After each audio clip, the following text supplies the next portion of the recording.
अनुगुल जिलापाल पाखे दाबीपत्र दाबी कर एनपीएस कर्मचारी माने जी कि प्रत्येक सरकार चाकरी एमती भी जिते बड़ बड़ चाकरी कर समस्ते से माने चाहूँगी पुराणा प्रकार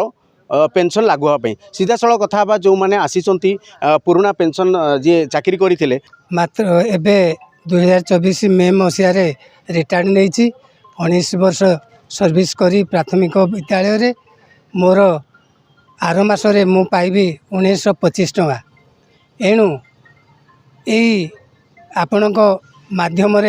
मु आमर प्रिय मुख्यमंत्री एवं माननीय प्रधानमंत्री को अनुरोध करुछु कि आपण माने जेपरी ओपीएस लाभ पाउचंदी सेही भली आमर समस्त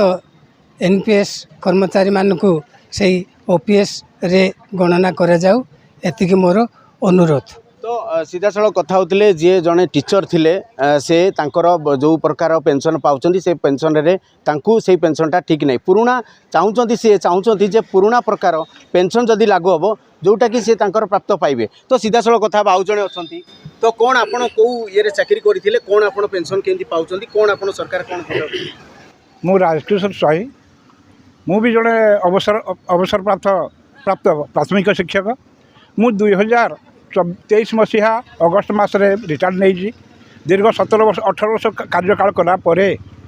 मु जेहेतु सरकार 2004 पर पुराणा पेंशन को उच्छेद कर नुआ पेंशन करते एनपीएस करते मु एनपीएस कर्मचारी अटे एवं सरकार जहाँ को आमको से भाया भाव में आमको एत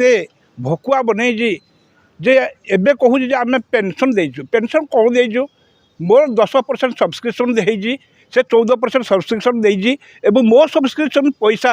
बर्तमान सरकार को पाखे गोटे प्राण अकाउंट प्राण डिपार्टमेंट अच्छी पाखे 3 लाख टका पाखापाखि रही मो पैसा से पैसार से इक्विटी शेयर किना बजार में मार्केट से कहला ये विभिन्न प्रकार बीमा कंपनी हो कि कौन से मो शेयर मार्केट किणी तार से जहाँ इंटरेस्ट हम जहाँ लाभ देवे से मैंने से हिसाब से आम आज्ञा मो पैसा मु पेंशन पाऊँगी इंटरेस्ट पाऊँगी किंतु सरकार जो कह नेशनल पेंशन स्कीम रे से कौन मोर पेंशन देले मोर तो मो पैसा देला पुराना पेंशन कौन थी सब मो बेनिफिशियरी को कौन सब्सक्रिप्शन करिया पड़ना कि मतलब मोर 3 लाख टंका सरकार रखिले हाँ भाई मो 3 लाख टंका हेल्ले मत फेरई दियो मत पेंशन नदेले ना मु 3 लाख टंका मुझे मो 2000 टंका 2044 टंका मुझे पेंशन देवी मुझे बजार कोटे पान दुकान खंडे कि चा दुकान खंडे कले मुझे 5000 कमे पारि मत कौन मो 3 लाख टंका रखी से कौन सरकार आमको 2044 तेणुक एतिकी मु वर्तमान ओडिशा सरकार तथा बीजेपी शासित सरकार माननीय मुख्यमंत्री एवं केंद्र में बीजेपी सरकार माननीय प्रधानमंत्री को विनम्र अनुरोध करुँगी जे आमर ये जो दुख आम दुख टी बुझंतु एवं मोर जो एनपीएस को उठे मत 2000 टंका पर आप नहीं जातु हेल्ले मत 3 लाख टंका मत फेरई दिंतु जदि पारुंट आमको जब दया करेंगे ताहले आमको ओपीएस ओल्ड